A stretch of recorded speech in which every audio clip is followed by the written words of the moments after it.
Bonjour à toutes et à tous. Ressources Boot GE2I, on s'intéresse à la création d'un circuit imprimé avec KiCad 6. Et dans cette vidéo, on va voir plus particulièrement comment créer un nouveau symbole à partir de sa documentation. Alors le symbole concerné, c'est celui que vous pouvez voir ici à l'écran. C'est ce qu'on appelle un convertisseur DC-DC, une pompe de charge inverseuse dans le cas présent. Cette pompe de charge, elle va me permettre d'obtenir du moins 5 volts à partir du plus 5 volts. Alors effectivement, si on en revient au schéma, sur ce schéma, on dispose de deux amplificateurs opérationnels, ici et ici, qui se trouvent dans le même boîtier. Leur alimentation, puisqu'ils se trouvent dans le même boîtier, s'effectue par les deux broches qui sont présentes ici, broche 4 et 8, qui pour la broche numéro 8 permet d'apporter le plus 5 volts, et la broche numéro 4 apporte le moins 5 volts. Alors je peux apporter le plus 5 et le moins 5 par l'intermédiaire du connecteur J1, mais si par défaut je souhaite n'alimenter le connecteur J1 que par du plus 5 volts, eh bien je vais devoir réaliser la partie moins 5 volts directement sur ma carte. Et c'est la raison pour laquelle je vais donc ajouter cet élément-là, donc le Max 1719, qui est donc un composant qui va me permettre à partir du plus 5 volts fourni sur le connecteur d'obtenir du moins 5 volts. Alors on va tout de suite se rendre dans la documentation. Alors pour ça, on tape Max 1719. Alors il s'agit d'un circuit intégré de chez Maxim Integrated, qui est maintenant une société de Analog Device. Ici, comme vous le voyez, on peut directement accéder à sa documentation en PDF. C'est donc ce qu'on va aller voir. Alors dans cette documentation, on trouve un certain nombre d'informations. Ce qui m'intéresse moi particulièrement, c'est le schéma typique d'application.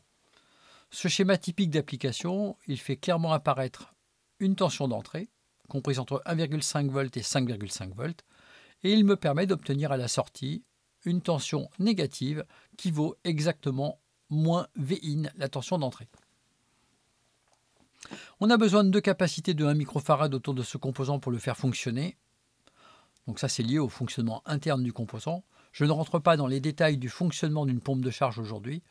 Ce sera fait dans d'autres vidéos. Bien, donc voilà ce qu'il va falloir effectivement pouvoir retranscrire sur le logiciel KiCad.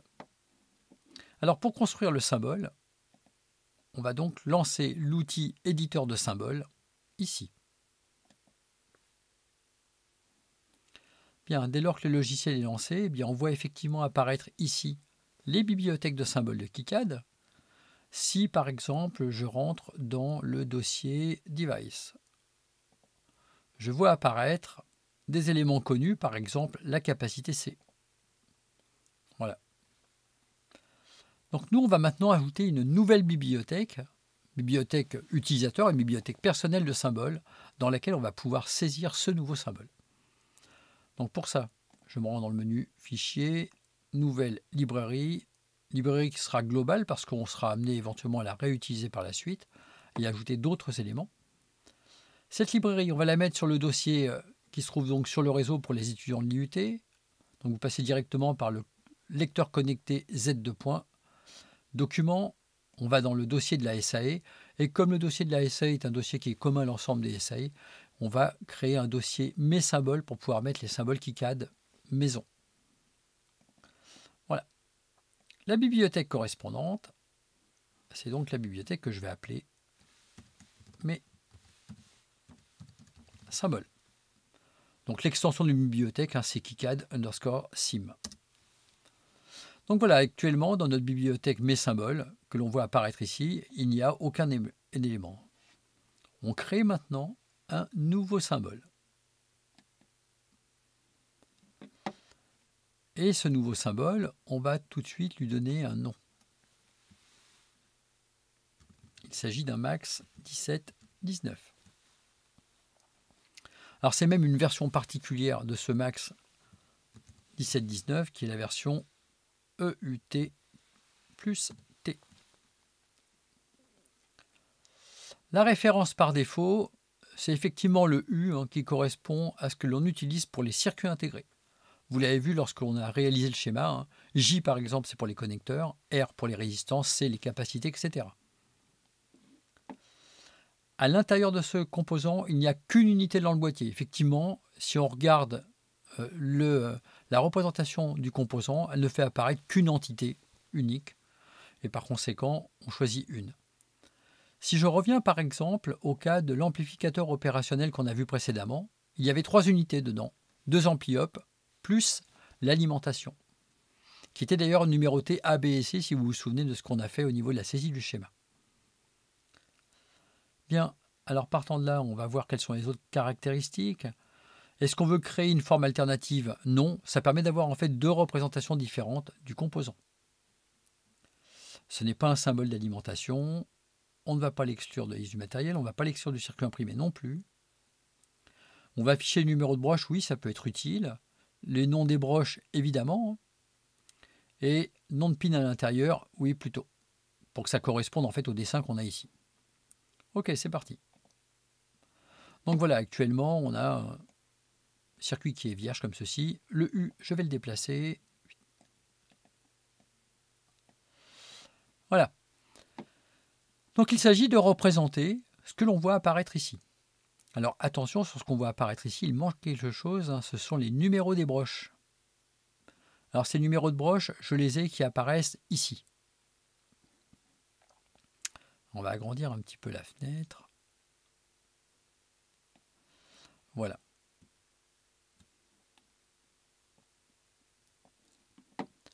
On va commencer dans l'ordre par la broche d'entrée ici. Et donc on va commencer par mettre la broche. Et pour mettre une broche, on utilise l'outil ici, ajouter une pin. Alors je cherche la boîte de dialogue. Voilà. Donc cette broche, on lui donne un nom, c'est donc ce qui correspond à l'entrée. Je vais l'appeler IN pour le nom. Son numéro, si on regarde ici, le numéro de IN, c'est 2.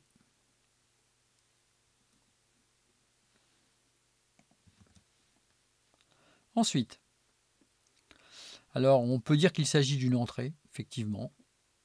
Et ensuite, la représentation, ici, elle sera de type ligne. Alors, il y a plusieurs représentations possibles. Alors, inversée, c'est pour tout ce qui concerne les composants logiques, hein, pour lesquels on va avoir donc un état complémenté. On peut avoir affaire à un signal d'horloge inversé, une entrée active à l'état bas, etc. Bon, tout ça, ce sont des détails qui seront utiles généralement pour de la logique. Donc, nous, on reste sur le type ligne. Et puis ensuite, ici, on choisit l'orientation. Et l'orientation, effectivement, c'est une orientation avec une broche qui va donc à droite dans le composant. Pour les autres caractéristiques, je vous déconseille de les modifier parce que le pas de grille de 1,27, c'est un pas de grille qui est classique dans la saisie de schéma KiCad. Donc on place comme ça notre première broche. La connexion se fera sur ce point-là en fait. Pour tracer le reste, je vais faire un petit peu de place. Hop. Puis on verra après, on va mettre tout ça. Hein. On va dézoomer un petit peu. On va venir tracer un contour en laissant suffisamment de place. Éventuellement, on l'agrandira par la suite. Voilà, quelque chose qui va ressembler à ça. Non, on va même aller un petit peu plus haut. Comme ceci. Alors, on laisse de la place pour la sortie. C'est in. Voilà, je propose de faire quelque chose comme ça. En face, on va mettre la sortie. Donc, out.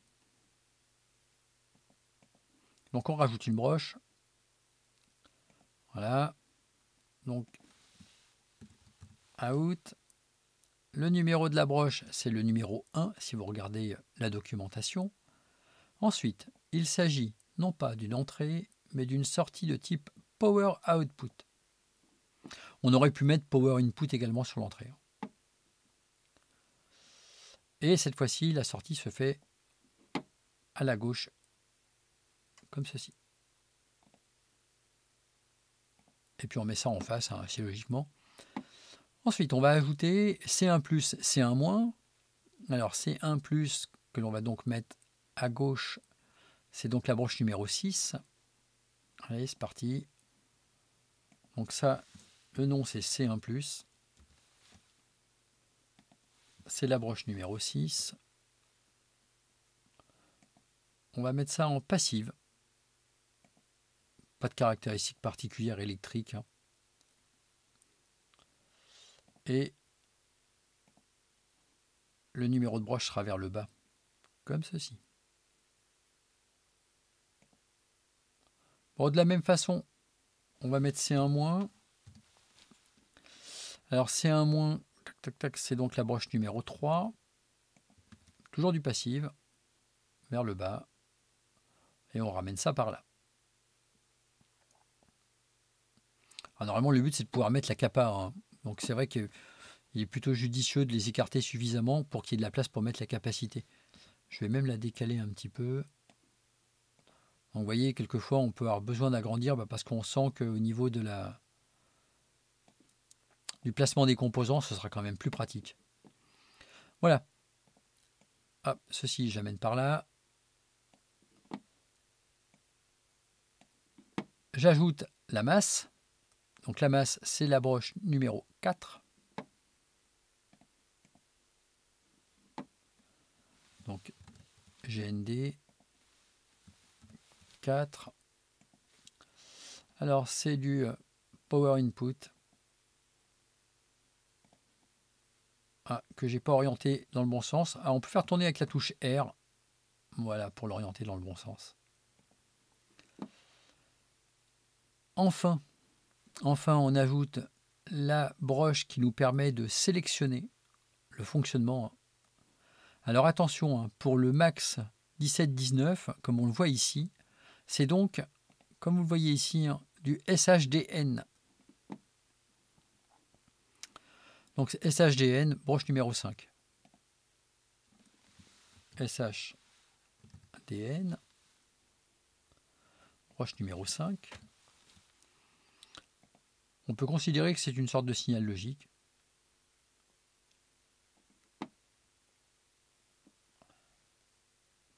Et ici, c'est une entrée.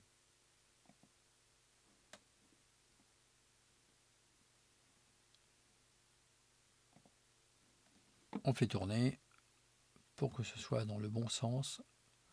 Voilà, comme ceci. Bien, alors des petites... pardon, je ne vais pas positionner au bon endroit. Hop. Des petits points d'information supplémentaires. Vous avez certainement remarqué que très souvent, les composants dans KiCad, ils ont un fond jaune. Pour ça, on effectue un double clic sur le contour et on peut remplir avec la couleur dite d'arrière-plan. Voilà.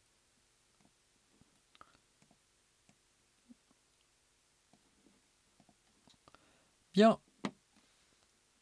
Allez. On sauvegarde, CTRL S ou ici avec la disquette. Et puis maintenant, on va donc retourner dans notre schéma pour terminer donc le schéma avec cet élément-là. Alors dans notre schéma, hop, je ferme. Je vais choisir d'ajouter un composant.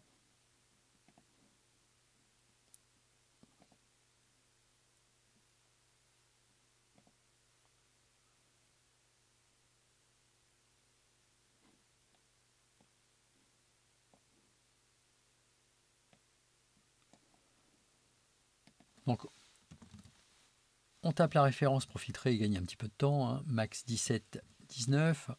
Alors attention, il y en a deux parce que j'ai déjà créé une version avec la vidéo précédente. Version qui était dessinée un petit peu différemment. Donc le voilà, ce Max 17, 19 fait maison.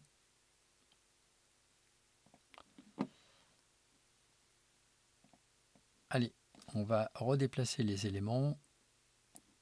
Pardon. Voilà, comme ceci. Comme cela. On a besoin d'une masse qu'on copie-colle.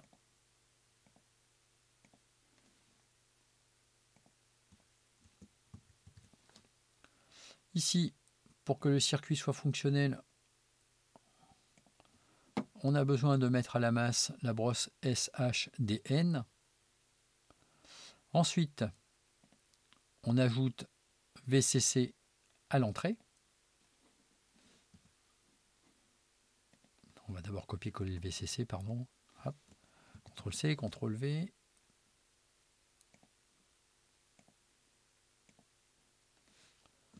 Alors si on veut que ça soit un peu symétrique, hein, ça gâche rien. On appuie sur la touche G qui permet d'effectuer un drag comme ceci. Il nous faut une capa. Alors une capa, on en a une qui est orientée comme il faut ici. CTRL-C, CTRL-V, et puis on va l'emmener par ici.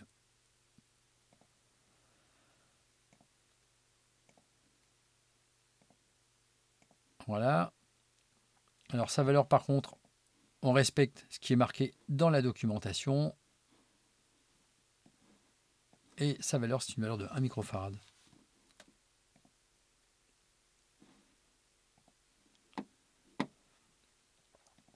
Là, vous remarquez que le logiciel place tout seul les composants. Alors ça, c'est lié au fait qu'il y a une option maintenant dans KiCad hein, qui permet que les différentes références et les différents champs soient placés automatiquement. Voilà, ici, c'est l'auto-placement des champs. Alors si ça ne vous plaît pas, vous pouvez tout à fait les déplacer ensuite, hein, les ramener comme ça. Alors c'est vrai que moi j'ai tendance à préférer ça sous cette forme-là. On a besoin d'une capa également à la sortie. Bon, comme elle est orientée dans votre sens, je vais prendre celle-ci, CTRL-C, CTRL-V. Voilà.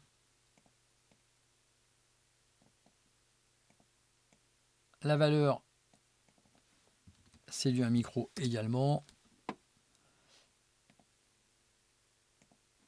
On ajoute bien sûr une masse, comme ceci. Bon, je l'aligne avec la précédente. Alors, on a pratiquement terminé. On va ajouter un point de test pour ce qui correspond à VEE. Donc, le point de test, je le prends ici. Donc, on voit qu'on effectue pas mal de copier-coller. Hein. Donc, VEE. Et on ajoute également le VEE du symbole d'alimentation.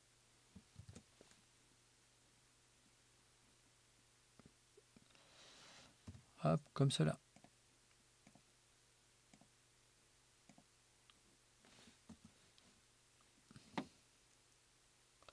Bien. Bon, pour ce qui concerne la numérotation des composants, on verra ça dans la vidéo ultérieure sur le passage vers PCBnew qui va donc nous permettre de tracer le circuit imprimé. Voilà, on peut sauvegarder puisqu'on a maintenant terminé le schéma. Alors, juste une petite chose, éventuellement, on peut ajouter un commentaire pour bien spécifier de quoi il s'agit. Donc, le commentaire pour dire de quoi il s'agit, eh bien, c'est donc un convertisseur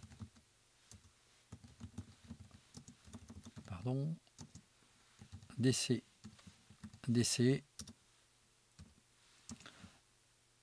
avec donc une pompe de charge inverseuse qui, à partir d'un Vin égale 5 volts, nous permet d'obtenir du Vout égale moins 5 volts. Et on aère un peu comme ceci. Alors c'est bien d'avoir des dimensions homogènes également. Donc on retourne là-dessus, on regarde quelle hauteur, taille de texte 2 mm.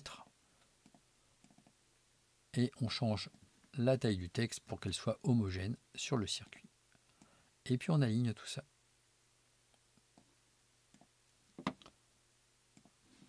Voilà, c'est la fin de cette vidéo qui nous a permis de voir comment on pouvait créer donc un symbole à partir de sa documentation. Dans une prochaine vidéo, on verra comment on peut également créer un symbole à partir d'une image pour pouvoir insérer un logo à l'intérieur d'un schéma. Voilà, si vous avez apprécié cette vidéo, pensez à le dire avec un petit pouce bleu. Si vous n'êtes pas abonné à la chaîne, c'est le moment de le faire. Je vous rappelle également que pour pouvoir retrouver toutes les vidéos de façon très structurée, vous pouvez vous inscrire sur mes cours en ligne, donc sur ge2i.fr, ce qui vous permettra d'avoir non seulement une vision plus structurée des cours, mais également de disposer de tests qui vont vous permettre de vous auto-évaluer. Alors pour l'instant, on en est au balbutiement, hein, parce que c'est quelque chose que je viens de mettre en place. Mais petit à petit, ça va se développer et il y aura de plus en plus de tests. Pour l'instant, il existe quelques tests qui concernent de l'électronique analogique, mais je ferai en sorte également de faire apparaître des tests sur, par exemple, la conception de circuits imprimés pour valider que les notions qui ont été dispensées durant les vidéos ont bien été intégrées. Voilà. À bientôt pour d'autres vidéos.